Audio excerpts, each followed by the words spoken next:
নমস্কার বন্ধুরা, eternal truth YouTube চ্যানেলে আপনাদের সকলকে স্বাগত।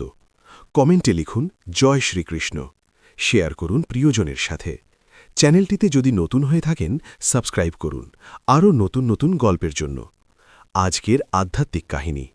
আজ আমরা জানব হিন্দু ধর্মে সহবাসের আসল নিয়ম কি। প্রাচীন ভারতে এক আশ্রমে বাস করতেন মহান ঋষি বেদব্যাস।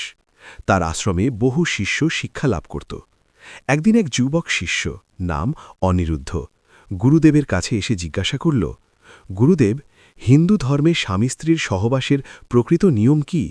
এটি কি শুধু ভোগের জন্য, নাকি এর মধ্যে আরও গভীর কোনো অর্থ লুকিয়ে আছে? ঋষি মৃদু হেসে বললেন, বৎস, এই প্রশ্নের উত্তর শুধু শাস্ত্রে নয়, জীবনের অভিজ্ঞতাতেও লুকিয়ে আছে।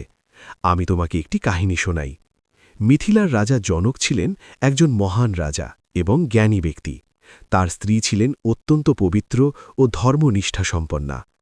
একদিন রাজা জনকের সভায় এক ঋষি এসে প্রশ্ন করলেন, হে রাজন, আপনি সংসারে থেকে কিভাবে আত্মজ্ঞান লাভ করেছেন?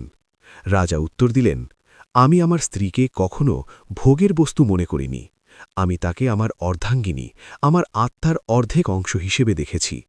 আমাদের সহবাস ছিল শুধুমাত্র কামনা পূরণের জন্য নয়, বরং এটি ছিল ধর্ম, প্রেম ও সৃষ্টির এক পবিত্র মাধ্যম। ঋষি বেদব্যাস অনিরুদ্ধকে বললেন, হিন্দু ধর্মে সহবাস শুধুমাত্র বিবাহিত জীবনে অনুমোদিত। এটি ধর্মের অনুসারে হওয়া উচিত। মনুস্মৃতিতে বলা হয়েছে, স্বামী স্ত্রীর মিলন হতে হবে ধর্ম, অর্থ এবং কাম, এই তিনের সঠিক ভারসাম্যের মাধ্যমে। শাস্ত্রের নির্দিষ্ট কিছু সময়ে সহবাস নিষিদ্ধ বলা হয়েছে, যেমন একাদশী, পূর্ণিমা, আমাবস্যা, পবিত্র উপবাসের দিন। এগুলিতে শরীর ও মনকে পবিত্র রাখার নির্দেশ দেওয়া হয়েছে। শ্রীকৃষ্ণ গীতায় বলেছেন, প্রেম ও সংযম ছাড়া কোনো কাজই পূর্ণ হয় না। সহবাস যদি শুধু কামনা দ্বারা পরিচালিত হয় তবে তা আত্মার উন্নতি ঘটায় না, কিন্তু যদি তা প্রেম, শ্রদ্ধা ও দায়িত্ববোধ দিয়ে হয় তবে তা পবিত্র হয়ে ওঠে। গার্হস্থ্য জীবনে থেকেও আংশিক ব্রহ্মচর্য পালন করা উচিত। অতিরিক্ত ভোগ থেকে বিরত থাকা, ইচ্ছার নিয়ন্ত্রণ রাখা। ভগবদ্গীতাতে বলা হয়েছে, যে ব্যক্তি ইন্দ্রিয়কে নিয়ন্ত্রণ করতে পারে সেই প্রকৃত জ্ঞানী।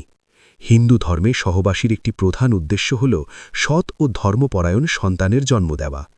ঋষি বললেন, যখন স্বামী স্ত্রী পবিত্র মন নিয়ে সহবাস করেন তখন সেই সন্তানও গুণবান হয়।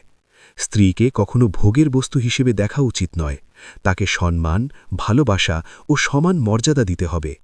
পার্বতী ও শিবের সম্পর্ক এর শ্রেষ্ঠ উদাহরণ। তাদের মিলন ছিল শক্তি ও চেতনার একত্রিত রূপ। ঋষি বেদব্যাস শেষে বললেন, বৎস, সহবাস কখনোই পাপ নয়, যদি তা ধর্ম, প্রেম ও দায়িত্বের মধ্যে হয়।